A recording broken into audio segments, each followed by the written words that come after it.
everyone. At the outset, I would like to thank organizers for giving me this opportunity and my sponsor. I think previous speaker has moderated with respect to the N2 disease, where we described more about how to manage N2 disease. This is little bit extension with respect to the management.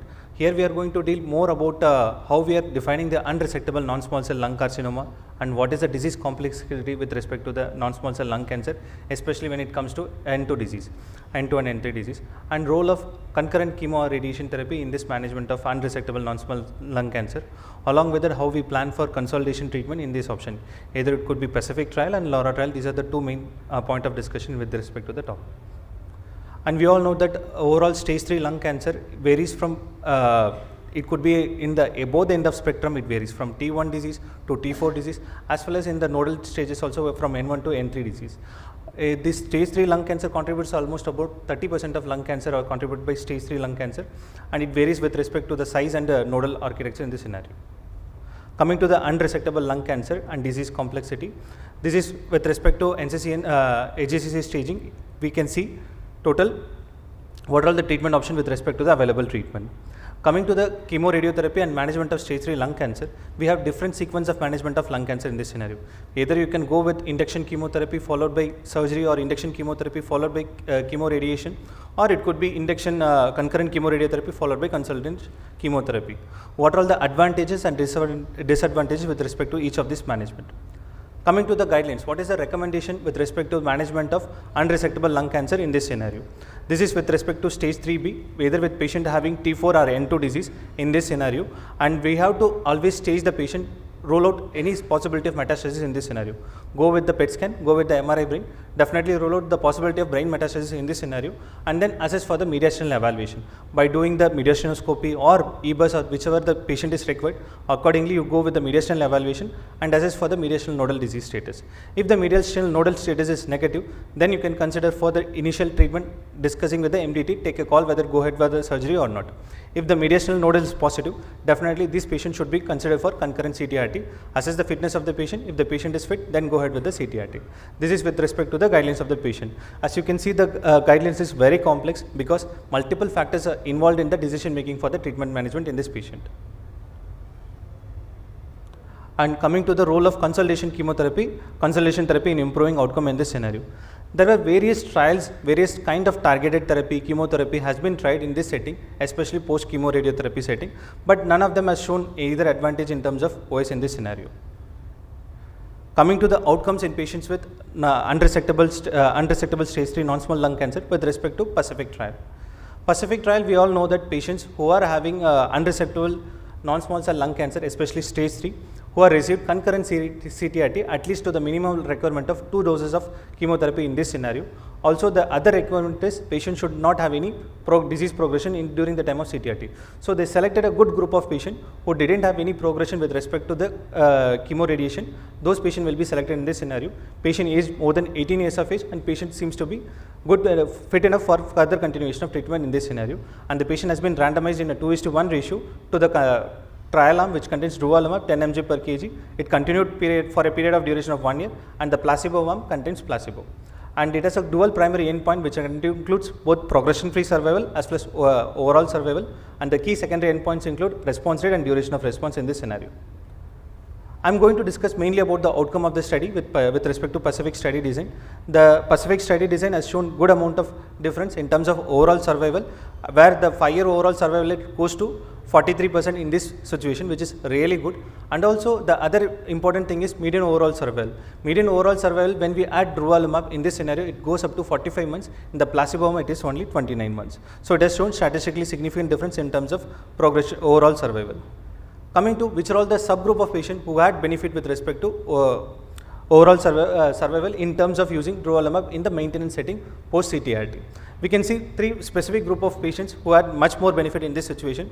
One is patients who are having PD-L1 positivity, especially more than 1%, are shown better benefit. If the patient is having the EGFR mutations, all those things are negative. In those population also the response is really good. And also patient who received cisplatin during the time of CTRT, those patients also responded very good with respect to usage of this specific kind of regimen. So this has also shown progression-free survival advantage. The 5 years progression-free survival is close to 33%, which is really good, and also the median progression-free survival is close to 17 months. In the control arm, it is only 6 months. This again defines the benefit that durvalumab definitely has a role, especially when it is used as a consolidation treatment in patients who are having post follow-up of CTRT in this situation. And progression-free survival advantage is also seen across all the groups in this study. And as I mentioned earlier, not all the patients who are on CTRT consolidation had benefit. There are few subset of patients that didn't show as much as benefit as expected. One important subgroup is patients who are having targetable mutation. Targetable mutation patients, we all know that when we often don't give any form of immunotherapy, especially in a metastatic setting. Even the similar situation happens in the non-metastatic setting also. Here also, with respect to different various group of trial like Pacific or other real world scenario also, it doesn't show any major advantage when we use durvalumab as a maintenance in this scenario. And here comes the advantage of why can't we try osimertinib in this scenario, because it has shown advantage in metastatic setting. Why can't we try the same drug in the consolidation treat as this scenario? And the trial has worked really well. This is a LARA study design. Patients after consolidation, they used osimertinib as a part of maintenance in this scenario. When they use osimertinib, it has shown definite difference, and the curve started separating early also, and the curve started separated early, and it is wider and wider as the year goes on. At 2-year point in time, almost 65% of patient has shown a response, continued disease remission at 2 years point in time, whereas in the control arm it is only 13%. With a median progression-free survival of 39 versus placebo arm, it is only 5 months, and the hazard ratio translated into 0.16. It is statistically significant also. Next comes the investigator blinded independent review. Here also the median progression-free survival is maintained, and the hazard ratio is also 0.19. Coming to which subgroup of patients who have shown benefit with respect to the usage of osimertinib in the consolidation phase, it has responded uniformly across all the subgroup in this population.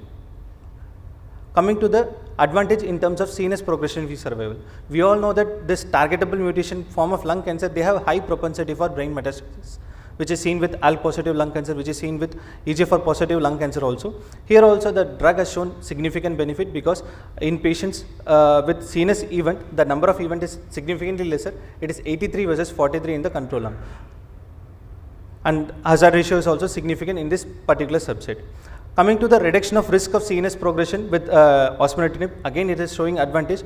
The median CNS progression-free survival in the control arm, it is only 15 months, whereas in the osimertinib arm, it is still maintaining the good. It has not achieved the median. Here also the hazard ratio is 0.17 in this situation. Coming to the risk of progression, how frequently these patients progress. In the control arm, the risk of progression is close to 36%, whereas when we use osimertinib in this situation, it is only 9%. So it is definitely holding the risk of CNS progression when we use osimertinib in this scenario.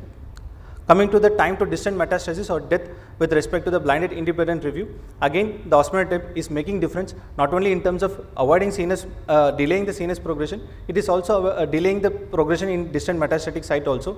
That is why it is carrying such a high advantage, where the median progression-free survival is not reached with the osimertinib arm. In the placebo arm, it is only 13 months. Again here the curves are separating early, and it is maintaining for a long duration also. Coming to the safety profile, here we have to make a note, because giving osimertinib post CTRT is a bit challenging. There are side effects are happening, especially we have to look for side effects like pneumonitis in this population. Drug discontinuation is there close to 13% because of this sort of side effects, and drug interruption is there almost 60%.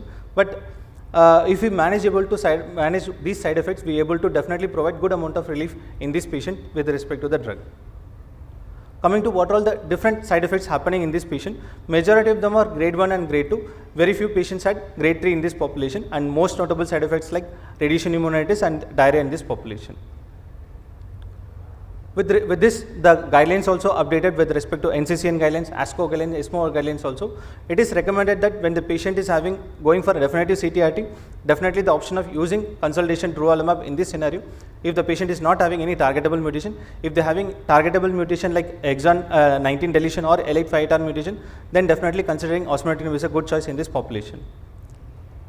And coming to the summary of the study, so what we have transformed from the previous past to the current future, when it is a stage 3 lung cancer setting, almost 30% of patients contribute to the stage 3 lung cancer scenario.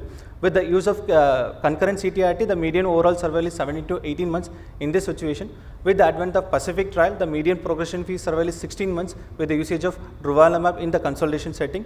Then we isolate a specific subset of patients who are having EGFR positive in this scenario. In this subset of population, the median progression-free survival is 40 months compared to 5 months in the supportive arm. So the current guidelines also recommending that usage of either durvalumab, especially when the patient is having PD-L1 positivity, and also osimertinib when the patient is having exon 19 mutation in this scenario. With this, I would like to conclude my session. Thank you.